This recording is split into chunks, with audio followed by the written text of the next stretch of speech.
Okay, today we're excited to be starting Masechet Sukkah. For those who finished Masechet Yoma, Mazal Tov, I'm finishing. And it was great to be at a Siyum with a lot of you last night and a lot of people on Zoom as well. And we're looking forward to the English Siyum on Sunday, July 11th. So yes, we're starting something new, but we're going to finish together Masechet Yoma on Sunday. So if you haven't finished yet, well, good, we're going to finish together on Sunday. Okay. The learning of Masechet Sukkah is sponsored by Jonathan Katz in memory of his mother, Margaret Katz, Ruth Bat Abraham. That will be the learning of our entire Masechet. Today's daf is sponsored by Marcia Baum in memory of the 18th Yurtzeit that will be on Shabbat for Father Sam Baum, Chaim Simcha Ben Aharon Halevi and Liba. My dad was a larger-than-life individual full of joy and love for Judaism. Love of Judaism, family, and friends. He supported Jewish institutions throughout the world and would be so proud that I'm learning the daf with Hadran. He is missed and remembered L'Tov every day. And also anonymously in memory of Rashi, whose Yurtzeit is today. And we're going to get started with Masechet Sukkah. The first thing to remember is it's Masechet Sukkah and not Sukkot. The holiday is the holiday called Sukkot, but the Masechet is called Sukkah, which is interesting in of itself, right? Because it's called Sukkah based on the Sukkah, not on the holiday. Which is interesting, which is also interesting why the Masechet starts off with Sukkah and not with the four species that we carry on Sukkot, the Arbat Haminim, the Lulav, Etrog, etc. In the Torah, that appears first. In our Masechet, the Sukkah appears first, which is interesting. It seems to be that, if you remember, we started Masechet Shabbat, probably even brachot, you could somewhat say is chronological. It starts first with Kriyat Shema, which is said earlier in the morning, then Shemona Esrei, and then it went to Tefillah. Shabbat, we started with all the preparations for Shabbat, and then only after that got into Shabbat itself. And we only hit into the 39 melachot that are forbidden to do, which you think about Shabbat, you would think that would be first in the 7th chapter of the Masechet. When it came to Pesach, Pesachim, also we started with when you start checking for chametz before, right, the night before, and only at the end did we get to the Seder night. It all went right chronologically through the sacrifices of the day, which happened on the 14th, before the night of Leila Seder. Then we had Yoma, which started out with the 7 days before Yom Kippur. We separate the Kohen Gadol. So all of these Masechtot follow a chronological order.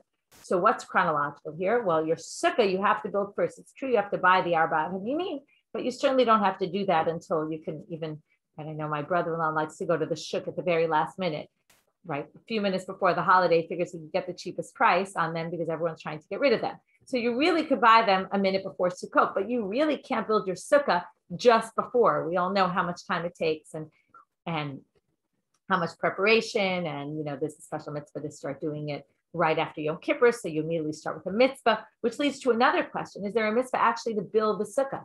And if there is, why don't we make a bracha on it? Okay, so there's questions asked about that. Maybe we'll get into that later. In Daf Mishalahem this week, which is going to come in on Motzei Shabbat, they talk about that issue specifically, making a shachlianu, making a bracha on building the sukkah. Why don't we have that?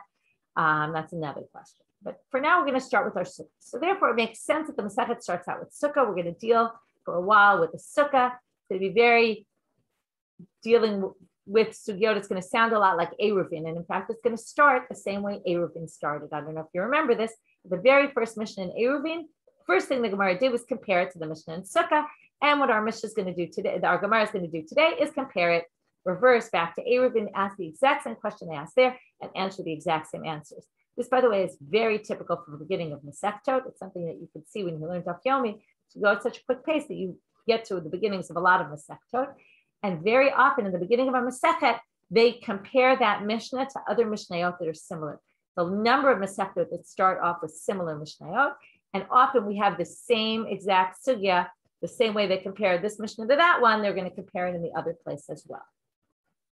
So with enough introduction, the other issue, by the way, is the order of the Masechtot.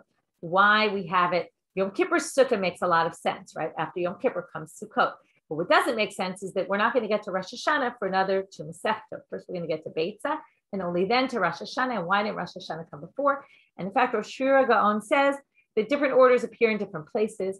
And in fact, you can really do it in any order you want. And there's logic to be said for every order. And in fact, in some Gemaras, the order appears Rosh Hashanah, Yom Sukkah, which is more chronological. If we're talking chronology, Rav Reuven Margaliot, who wrote a book, Yesod HaMishnah V'Arichata, in our generation, he claims that there's a theory about how Mishnayot work, and that it goes by how many chapters in each Masechet. And it goes from biggest to smallest. That's why we started with the bigger Masechta, which is, by the way, nice for us, because now we're going to go, right? We had these big, long Masechtot. Shabbat was very long. Eruvin was very long. Pesachim was very long. Yomi was pretty long. And now we're going to get to short Masechtot. We're going to go one after the other, 7 Masechtot in 8 months. Okay, we're going to really zip right through a lot of siyumim, a lot of, right, which will be nice. It's good for people who want to try a Masechet, pick something up, see how it goes. It's short, and they're going to go, right, this one has 5 chapters, then later, right, the next few are going to have 4 chapters and then 3 chapters. And his theory is that that's the way the Mishnah will organize by size, which is a totally different logic to any kind of logic that we might explain in terms of why Sukkah might come before or not. Anyway, that's just food for thought. Nobody really knows the real answer as to why it is, but there's different theories given. With all that, we will get started. Sukkah shehi gvoha lemala me'asrim ama psula. First thing we get, and again, we're going to get back into measurements, and we're going to see very familiar measurements to us, 20 cubits. Why is 20 cubits an important measurement? Because if you remember the mikdash, all the gates, right, all the openings were 20 amot high. That was a typical height of the temple. We're going to, now, if you remember, in Eruvin, it starts off with this, and the first half in Eruvin already compares it to the Beit HaMikdash. Here, they're not going to do that, maybe because they already did it there and they don't see a reason, but clearly, this is reminiscent of the temple and the measurements in the temple, and it's also reminiscent when we want to get to what's a structure, what's a wall in a structure, what's the height, all of that. We're going to use again all our definitions that we've already learned. If you've already learned before, if not, you'll learn them from scratch here, which is these measurements that worked for what's a wall when it comes to a private domain in the public, right? If we're in the Reshut HaRabim, and we have this in the public domain, and you have a private area, can you carry in there on Shabbat? You can't carry in public, but you can't carry in private. What's the height of the walls, right? So if you remember there, the minimum height of a wall was 10 tefachim high, 10 handbreadths. Okay, the ratio of handbreadths to cubits is 6 handbreadths to 1 cubit. Okay, remember that because we're going to get into that later also. So we're going to talk about what's the highest height, and that's going to be the maximum height is going to be in amot, in cubits, and the minimum height is going to be that 10 tefachim height, which we're familiar with from general walls in Masechet Shabbat and Eruvin. So Sukkashi gvoha lamala me'asrim ama psula. If your sukkah is so tall, if you've ever been in Israel and you visited Ne'ot Kedumim, they have a whole section of sukkahs, and they have sukkahs that are all of these different types of sukkahs and how tall they are and how they have the shortest ones, the tallest ones. They show you what all these things look like. There's nothing like seeing. It's amazing because you can visualize this very well. Like I still have in my head that vision of the 20 amma sukkah, which is quite high. So a sukkah according to Tanakama is no good. The Rabbi Yehuda says, I have no problem with a sukkah that high. It's fine. Okay, later in the Gemara, we're going to try to figure out what's the issue. We're going to see different opinions. Then we're going to even see that according to Rav, they actually don't even argue in all cases. They agree about certain cases, and they only disagree in unique cases. We'll see what that is. And there's a debate about what even that is. So a lot of debates in today's stuff. Next, if it doesn't have 10 handbreadths high, right? A handbreadth like this, like a fist. If it's not 10 handbreadths high, that certainly is no good. How many walls does it need? In fact, it doesn't need all 4 walls. Probably familiar with this halacha, right? You can have a sukkah that's only 3 walls. We're going to see exactly what it needs, what each wall needs to be. Does it need 3 full walls? Does it need really, we're going to see 2 and a small wall, how much that is. We'll get into that in a few. It doesn't have 3 walls. If there's more sun than shade, psula, it's disqualified. I want to also tell you one thing that you might know, you might not know, which is sukkah. The word sukkah and the word schach. Okay, the schach, which is the top part of our sukkah, are really one and the same. They come from the same root. And the main part of the sukkah is the schach. It's not the walls. The walls are not what's important. The walls are necessary, but it's not what's important. The main part is the schach. And when we talk about chamatam u'ruba mitzvata, we're going to learn that the sun coming through the schach has to be less than the shade. That there has to be more schach blocking the sun than sun coming through. And that's very important because the sukkah needs to shade your space. So it makes it like living space. The Gemara is going to start off, as I promised, with quoting the Mishnah in Eruvin. The first Mishnah in Eruvin. T'nan hatam, it says there in Eruvin. Mavoi shehi gavoa me'aschim ama yima'et. Now let's go back, put our heads back into Eruvin. Eruvin talked about, we want to carry, we have joined courtyards, our courtyards open up into an alleyway. We want to carry in that alleyway. In order to permit that, we do what's called the shituf mevo'ot. We join together and say, we're going to all be as if we're one owner. And that's going to allow us to carry in the mavoi. How do we do that? We put food together as if we're together in food. The problem is that's not enough because we have this exit to the mavoi. The mavoi has usually 3 walls or maybe 2 walls. And then if we go right outside there is the public domain. We're worried, even if we put food together and we say we're all together, you might walk out and miss the passageway between the private area, which we now turned into private, and the public area of the public domain. So in order to permit it, we have to put up either a lefi or a kora. A lefi is a small beam that stands up on the ground, up against the wall, or a beam, a cross beam that goes from one side of the mavoi to the other side. Now, there's different laws about what the size of these has to be and the height and all that. But when it talks about the beam on top, it says it can't be higher than 20 amot. Now, when we learned it there, we learned that there's 2 reasons for this lefi or kora. One is that it be a heker, a noticeable marker, so that I'll be able to see and I won't accidentally walk out without noticing that I'm crossing the border here. If it's open, right, I won't necessarily see. If we put something there that's noticeable, I'll see. The second way was to look at it as if it's an imaginary mechitza. I have this crossbeam going across. We can imagine as if it drops and it's a mechitza, a wall, functions as a wall. But let's go with the first. If we say it's a noticeable marker, so comes the Mishnah and says, if it's higher than 20 cubits, you have to lower it because it's no noticeable marker. You can't see it if it's so high. It's not within your range of vision. And I'm thinking about those glass doors that people sometimes walk right through. They don't notice. A lot of people have these glass doors that go out to their backyard, and people put stickers on them so that you see that there's a glass door there. Now, if you just walk straight into it, right, if it's at the height where you can see, then you'll notice and you'll know not to walk into it. But if you put it very high up, no one's going to notice it and it's useless. It's the same idea here. So there it says, so it's very similar because it says there, if it's higher than 20 cubits, yima'et, you have to lower the crossbeam. Rabbi Yehuda omer eno tzarich. Rabbi Yehuda says, no, that 20 cubit is a fine height. Right? You might think maybe Rabbi Yehuda was super tall and therefore this wasn't a question, but that's obviously not the case. And because 20 cubits is much, much higher than anybody, even a very tall person. But the point is they argue about the exact same thing. However, there's one big difference. And this is the difference that they're going to pick up on. When it says mavoi, ma'ishna gabe sukkah. By sukkah, detane psula, our Mishnah said, if it's higher than 20 cubits, Tanakama says it's disqualified. It's not a good sukkah. U'ma'ishna gabe mavoi, detane takanta. By mavoi, it said how to fix it. It says lower the crossbeam. Why didn't it just say lower the schach? Could have easily said that in our Mishnah.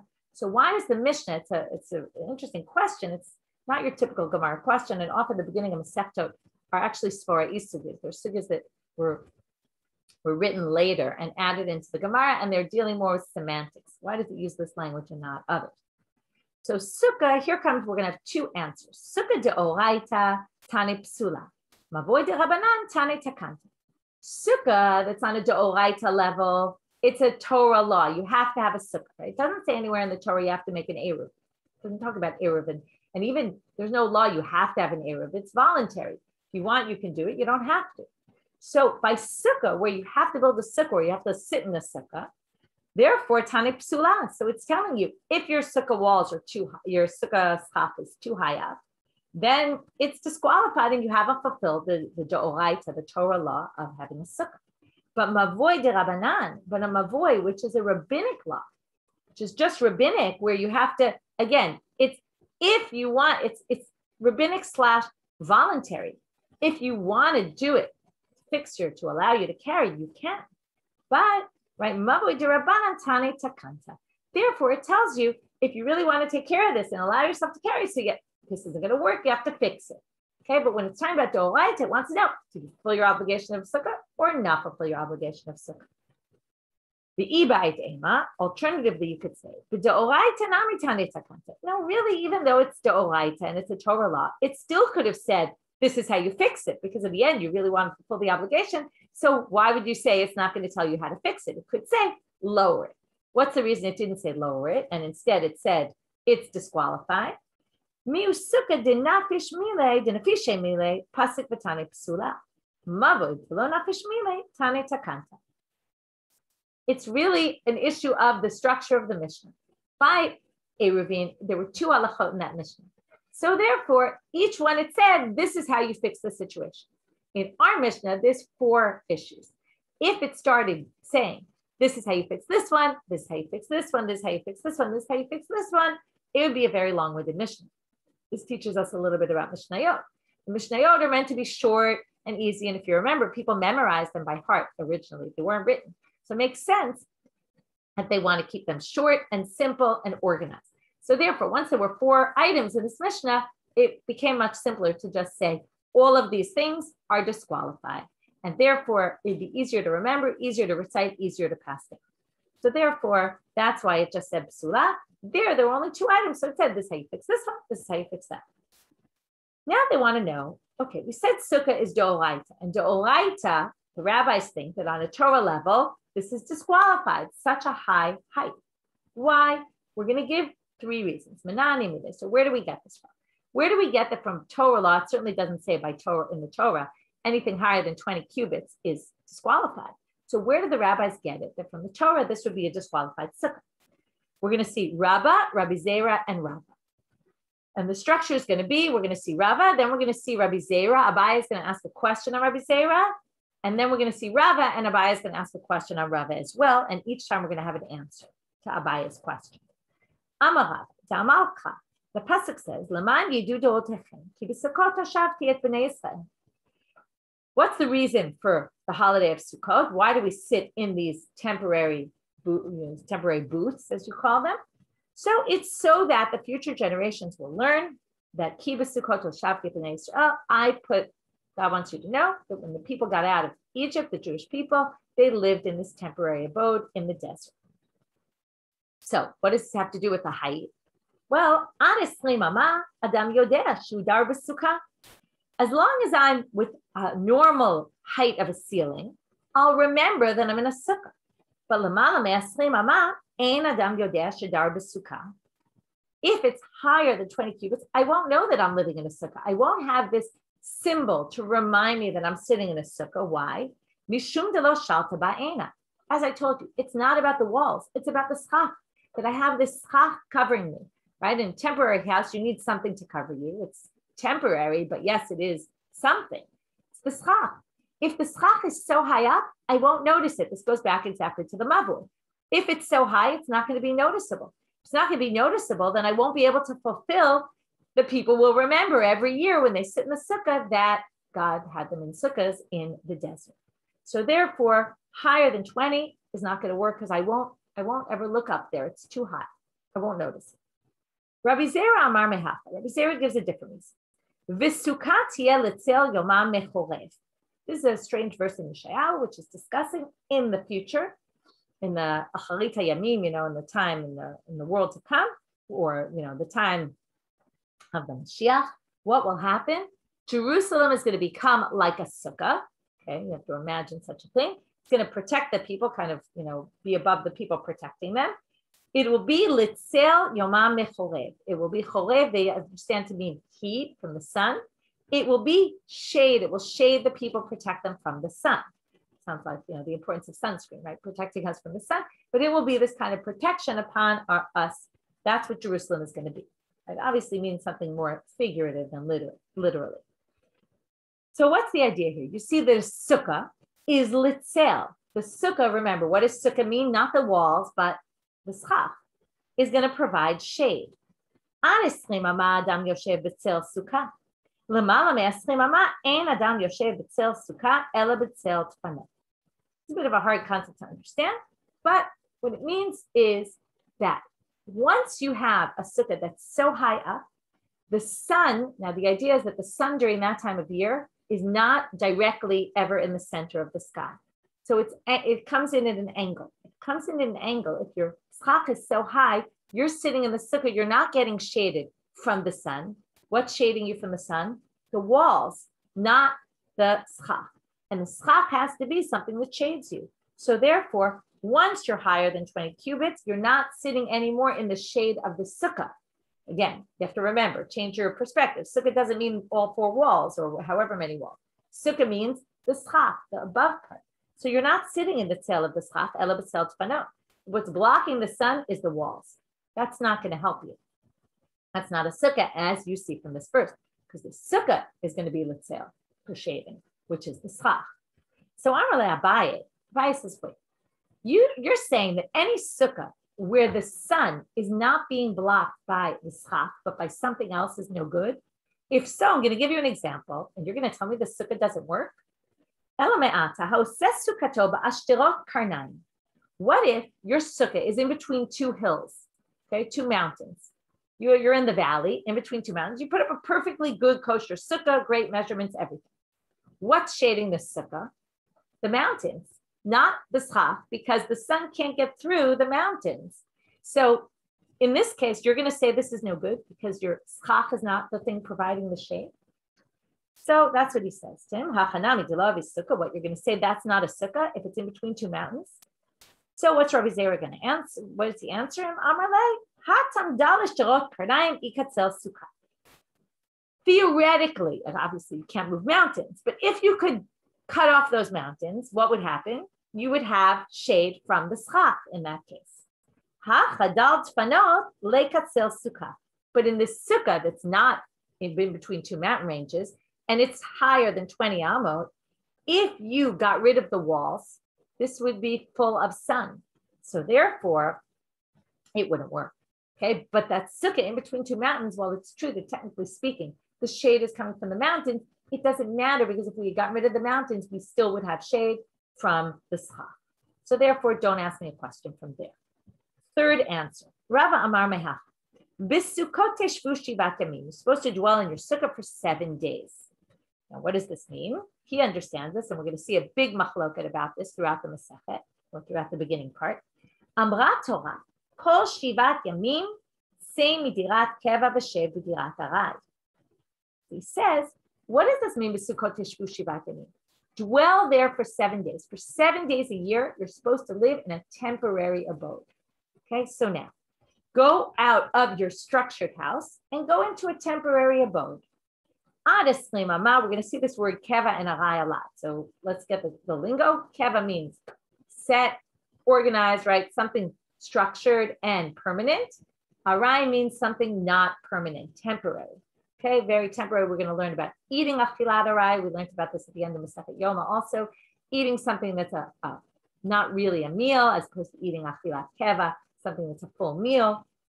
Also, the way you sit in the sukkah, it should be dirat arai and not dirat keva. Now, some people think your sukkah is actually supposed to be a dirat keva, but what he's explaining is, from here you learn it has to be a dirat arai, a temporary abode.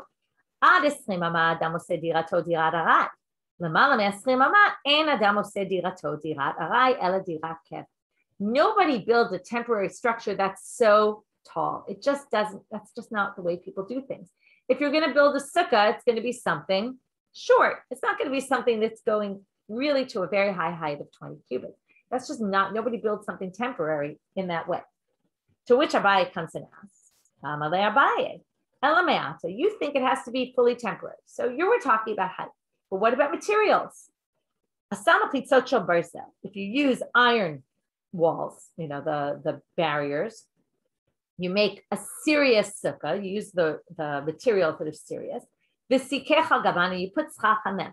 You're going to tell me that's not a sukkah because it's more permanent. You're using permanent materials rather than height.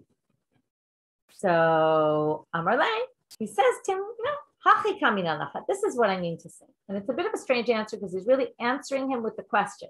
Okay, it doesn't exactly answer the question. You'll see why. He says, since up to 20 cubits, somebody could build a temporary structure. In other words, temporary structures usually are under 20 cubits. Therefore, even if you use materials that are solid, nami nafik, you could still be yotze, because you could still say the height proves that what he's basically saying is the height is what's important and not the materials, which is a bit of a strange answer, because the question was, why do you say the height is important and not the materials? And he says it's because the height is important and not the materials.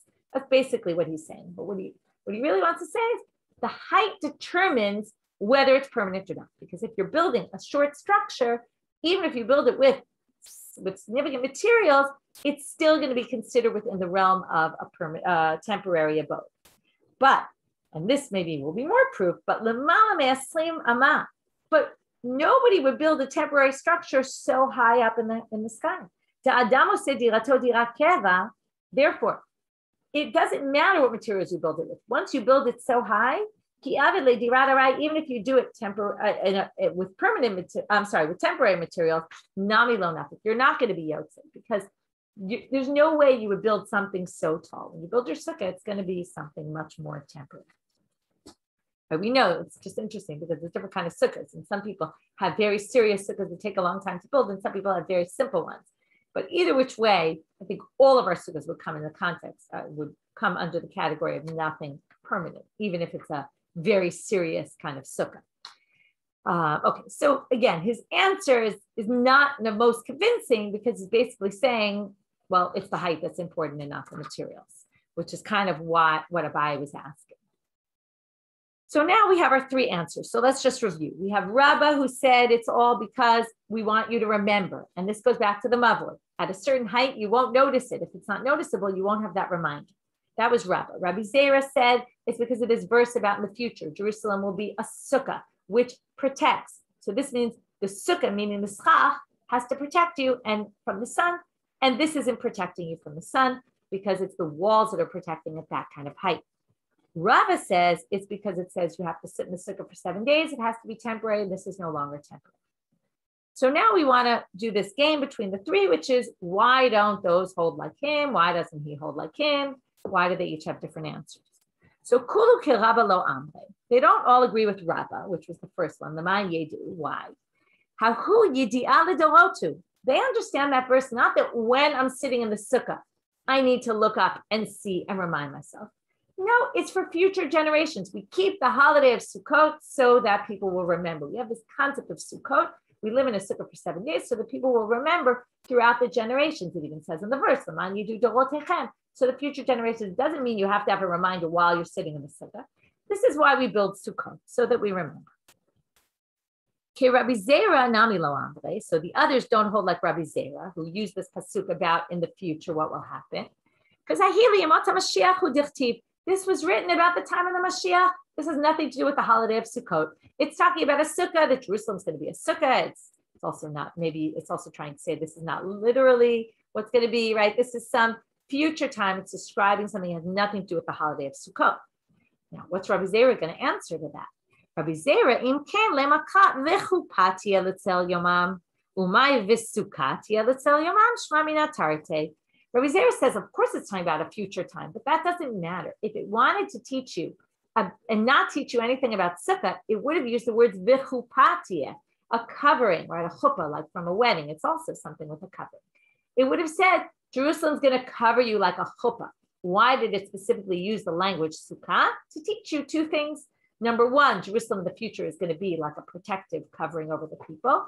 Number two, by the way, it sounds a lot like the Ananei Kavod, which we're going to talk about later, that they protected the people in the desert, and Jerusalem is going to protect people in the future in the time of the Mashiach. But why did it use the word sukkah? To teach you an additional thing, which is sukkah is for shade. Okay, so you can learn both things from the verse. So now what about the last opinion about this dirat arai? There has to be temporary. Mishum kushida Abaye, because of the question of Abaye, which again, as I told you, we answered, but it wasn't the best answer, because really he's asking, why is it to say height and not materials? Kiman Azla. Now we're going to have another three opinions, okay, about something else. These are three opinions about what Rav said about the machloket between Rabbi Yehuda and the rabbis about 20 cubits. We're now going to see that Rav clearly held that they didn't argue about every type of sukkah. It's not about every sukkah height of 20 or not. That's not the issue. They only argued in particular cases, okay? In certain cases, they actually all agreed that even 20 cubits would be okay. That's what we're going to see here. There's going to be 3 opinions about what Rav actually held. So let's read the 3 opinions, and then we're going to see, we're going to try to match up, if we can, these opinions with the 3 opinions that we saw, Rabba, Rabbi Zera, and Rava, about what the point of this height is. Okay, so Kiman Azla Hada Amari, Rabbi Yoshia Amarav. According to who did Rabbi Yoshia go when he said in the name of Rav the following? Machloket b'she'ein tfanot megiot l'schach. The machloket between them about is 20 cubits okay or not is only if your walls don't get as high as the schach. Normally we build a sukkah, our walls go up to the schach. But halachically, you actually don't need that. Your wall has to be minimum of 10 tefachim high. After that, it could be empty, and then your schach is at the top. That's possible. So the machloket, 20 cubits, is only if your walls are, let's say, 10 handbreadths, or even could be 10 cubits, right? As long as it's not 20 cubits. If there's space between the walls and the schach, that's when they have a machloket. But if the walls go all the way up to the schach, okay, this is what Rabbi Yoshia said in the name of Rav. The Rav narrowed the machloket only to a case where the walls didn't go all the way up. If the walls go all the way up, as a height of 20 cubits, no problem. Even the rabbis agree that it's okay. Kiman, who does this go according to? It must be according to Rabbah, who thinks that the issue is you have to be able to see it. Why? What does it mean you can't see it? If the walls go all the way up, of course you're going to see the ceiling, right? You've ever been in one of these houses with, or a palace with really high ceilings, you notice the ceiling because the walls go up to the ceiling. But if your walls don't go all the way up to the ceiling, and the ceiling, right, your walls go to here, and your ceiling's all the way up there, you're very unlikely going to notice the ceiling, and that's why the rabbis don't permit it. But therefore, the machloket only in that case. So this must match the opinion of Rav. Next one. Kiman Azla, according to who does this approach go? Hada Amar Rav Huna Amar Rav. Rav Huna said in the name of Rav. Remember, they're all trying to say in the name of Rav. Rav only said one of these things. We don't know what Rav really said. We have 3 different versions of how Rav narrowed the machloket of Rabbi Yehuda and the rabbis in the Mishnah. Machloket b'she'ein ba'arba amot al arba amot. The machloket is if the sukkah itself is a very small sukkah, not more than 4 cubits by 4 cubits. Okay, again, I told you all these measurements are going to sound familiar, right? 20 amot we had from Mavoy, which was really learned all from the Mikdash. 4 amot we know from Shabbat. You can walk 4 amot in Rosh Hashanah, right? You can't walk more than 4 cubits. 4 cubits is considered the measurement of a person. We saw with Tchum Shabbat. You can go out of the Tchum 4 cubits. You have 4 cubits always to walk because that's the space of a person. So if your sukkah is only 4 cubits by 4 cubits exactly, then they're going to have a machloket. Okay, Ein ba ela. It's exactly 4 by 4 cubits. Aval yesh ba yoter me arba amot al arba amot. But once it's bigger than that, afilu l'mala me'asrim amak shera, even more than 20 cubits, it will be good. Why? So who does this go according to? What's the logic? Kiman ki Rabbi Zera damar mishum tzelu. It must be the issue is the shade, the sun coming through, that the sun has to be blocked by the schach. Right? This is a mathematical equation. The bigger your sukkah is, even if the schach is high up, the schach will provide the shade, the wider your sukkah is. Right? If your sukkah is very narrow and you have a really high, tall schach, the schach is not going to block because the sun's going to come in through the sides and the sides are going to block the walls. But if your sukkah is bigger than that, then the schach will actually shade, right? It's a matter of the angles. So it will provide shade. So that seems to go like Rabbi Zera. So kevan de Ravicha, that's what it means. Since it's wider, there is sale from the schach. That was the second. Keman azla hadam Rav Chanan baraba. Here comes our third option. According to who does this one go? Amarav machlok. Rav Chanan baraba said in the name of Rav. Machloket b'she'ena machzeket ele kidei rosho v'rubo v'shulchano. It must be talking about a sukkah that's so small that it only fits you, your most of your body, your head, and your table. Rosho, rubo, v'shulchano. We're going to get to this. This is Beit Shammai's opinion for what a minimum size sukkah is. But we'll just talk about it because in a minute we'll see this. There's a 3-way debate. Beit Hillel holds minimum sukkah is rosho v'rubo. It just needs to fit the majority of your body and your head. That's enough, which is considered 6 by 6 hand breadths. That's really small. This is a hand breadth. 6 of these, okay, like a fist. 6 fists by 6 fists. That's your minimum sukkah. That's enough for a sukkah. Beit Shammai says no. You also has to fit your table. We're going to see later, not today, what the machloket is about. He says it also needs to fit your table. Then, which is 7 by 7 cubits. Okay, thanks, Gita, for telling us. 18 by 24 inches. Then he says, so Beit Shammai says 7 by 7. And then Rebbe says it has to be 4 cubits by 4 cubits. Now, 4 cubits by 4 cubits is 4 times the size of the 6 by 6, because 6 hand breadths to a cubit. So 4 times that size would be 4 amot by 4 amot, which is still not very big, but it's a lot bigger than Beit Shammai Beit Hillel's opinions, which is 6 by 6 or 7 by 7 hand breadths. We're now getting to 4 by 4 cubits. So comes this opinion, Rav Hanan Bar Rabba, and he says the machloket is if you have the minimum sukkah according to Beit Shammai. By the way, we passed it like Beit Shammai, which sounds crazy. That 7 by 7 hand breadths is enough for a kosher sukkah. It just has to fit you, the majority, right? Your head, the majority of your body, and your table. Okay. So machloket b'she'ena machzeket ela kedei rosho v'rubo v'shulchano. If your sukkah is exactly 7 by 7, then they have a debate about this 20 cubit height. Aval machzeket yoter mechdei rosho v'rubo v'shulchano. But if it fits bigger than that, afilu lamala me'asrim amak sheva. So even taller than 10 cubits, everyone will agree it's totally fine. I'm sorry, taller than 20 cubits, everyone will agree it's fine. So according to, does this go? Kiman dilo kechad. This actually doesn't match any of the opinions here, okay? Because it's not going to be the shade. You're still not going to get shade at that small size. You're still going to get the shade is going to be from the walls, and it doesn't fit the Sukkah dira, keva dira dara. It doesn't fit any of these opinions. You're not going to be able to see it. It has nothing to do with any of these opinions. So now we're going to talk about these 3 opinions, just like we did with the other ones. Why didn't each one say like the other? We're now going to talk about these 3 opinions of Rav about what their machloket is and why each one didn't agree with the other, or what's the difference between them. Well, it's sort of like that. We'll read. Bishlama makes sense to Rabbi Yoshia Pliga de Rav Hanan Bar Rabba. We understand why Rabbi Yoshia disagrees with the other 2. Why? The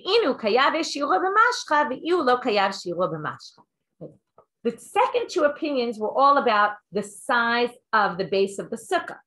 He was talking about something totally different, which is, do walls go up or do they not? So he clearly thought that Rav was talking about something entirely different. It didn't have to do with size. So we understand why he disagrees with the others, because he understood it very differently. But Ella, our point is that Rav Huna, Rav Hanan Bar Rabba are very similar. So what's their difference? Why does one say 7 by 7 hand breadths, and one, right, Rosha Rubo V'Shulchano, and the other says 4 by 4 cubits? Maybe their debate is all about what's the minimum size of the sukkah. As I told you before, there's a machloket about it.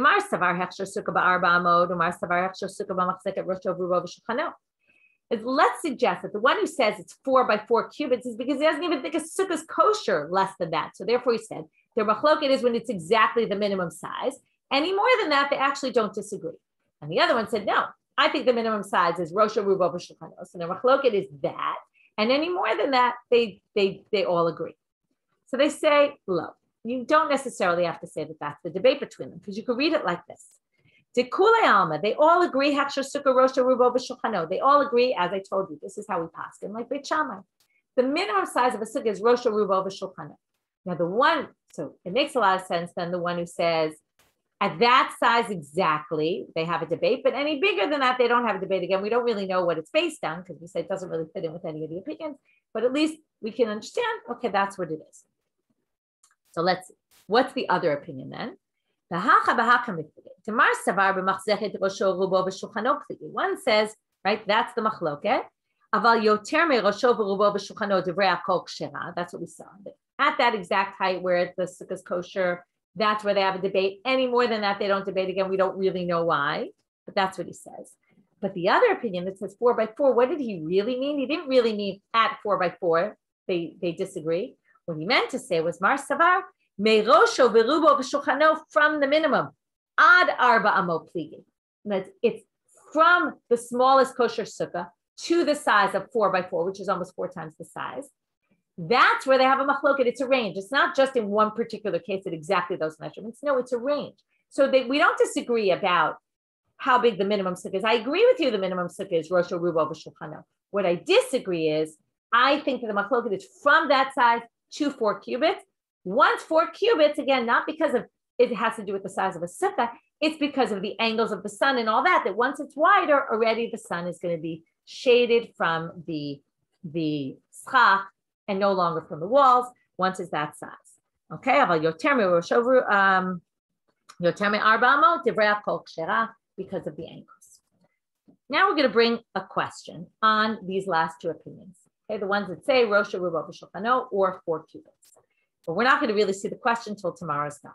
We're going to start with a braita, meitive. So meitive means we're bringing a question, a contradiction from the braita on the mission, on these Amoraim that we just saw. Sukkah shigvoha lamala me'asrim ama psula, v'Rabbi Yehuda machshir ad 40 ו-50 ama. Wow, we didn't see this in the Mishnah. We didn't know how far Rabbi Yehuda goes. According to this, even 40 or 50 cubits, which really is just a way of saying anything. Doesn't matter. There's no maximum height for a sukkah.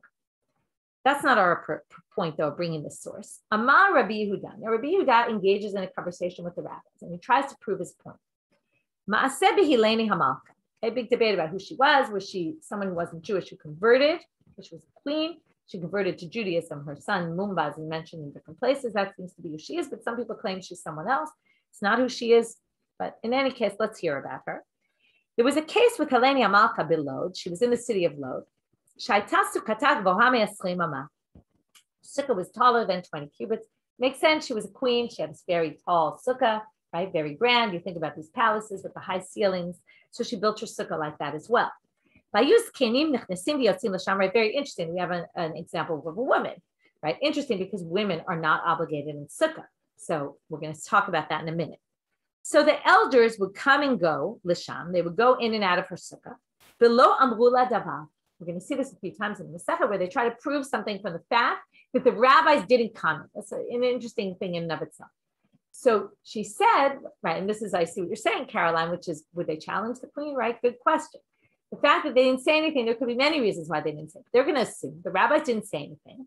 So he says, right, Rabbi Yehuda says, this is my proof.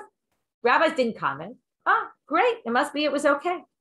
Amrulo, they said to him, Misham Raya, you want to prove from there? Ishaita. They don't say what you said, Caroline, but they said she was a woman. Upturam and Asukan, she was exempt from Sukkah. Amar Lahem, Rabbi Yehuda says to them, what are you talking about? Palo Shiva Banim Ayula. It's true, she was a queen, and she wasn't chayav in Sukkah. She was a woman, but she had 7 sons. They had to eat in the Sukkah. And ve'od, and furthermore, kol ma'aseh lo asta ela pi chachamim. We know that she always did what the rabbis said. So the Gemara is going to first question, before we even get to why the source raises a question against Rav Chanan bar Rabba and Rav Huna. But before we get to that, we're going to ask some questions about this braita. Why did you need that second line? Number, if she had sons, that should be enough. Why did you need to say that everything she did was by the rabbis? This is what Rabbi Yehuda was saying. It's kind of preempting. If you're going to say, Banim Ktanim Ayu, the children were young. The young children don't have to go in a sukkah. So first of all, Kevan Shivavu, he said she had 7 sons. Now, unless she had sextuplets or something, right? The assumption is one of these 7 kids, right? She could have had a few multiple births, but let's assume she didn't, right? A few of these kids are going to be of age to sit in a sukkah. What's the age of a sukkah? We're going to see this later. The halacha of sukkah applies to a child who no longer needs his mother. He already, right? He doesn't cry out ima ima when he wakes up in the morning. He already is chayav to sleep in the sukkah. We're going to learn you're supposed to sleep in the sukkah, eat in the sukkah, everything in the sukkah. So it can't be with 7 kids, shouldn't have one that was of age. That's the first part. Now, furthermore, why did he add that line? But everything she did was according to the rabbis. But wait, that's only by rabbinic law that child is obligated. Midin chinuch, because we have to train him. Once he can sleep in the sukkah, we train him to sleep in the sukkah.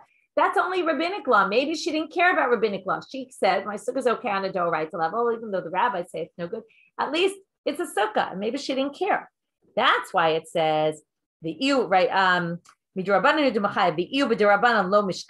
she didn't care about the Derabanan definition because it was only that she wasn't obligated by Torah law and the children weren't obligated by Torah law, so maybe she didn't care about the height of the sukkah. Tashma, that's why it says, that's why we said, no. She went across, because it doesn't say in the Torah anywhere 20 cubits. No, but she did everything the way the rabbi said, which meant that if she was trying to have her children fulfill their obligation, even on a rabbinic level, she would have done it the way the rabbi said. And therefore, Rabbi Yehuda says, here's my proof that I'm right.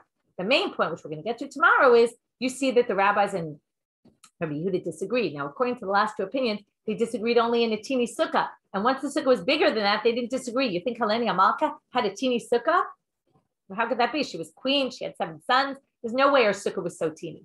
So that's going to be the question, because according to all of those two opinions, what did we say? As soon as the sukkah is larger than that size, either whether it's 4 by 4 or 7 by 7 handbreadth, already there's no debate, and everyone agrees it can be higher than 20 cubits. So how could Rabbi Yehuda use this as his proof? That's going to be the question. I will leave you with that. Shabbat Shalom and Chodesh Tov to everyone. And I'll just remind you, I'll mention, forgot to mention earlier, that Gita did a great intro on Sukkah. So if you want a good Shabbat reading, you can print it out. It's on Hadran's site. It's an article about the intro to Sukkah with all different details that will help you as background for the Masechet. So again, Shabbat Shalom and Chodesh Tov to everyone.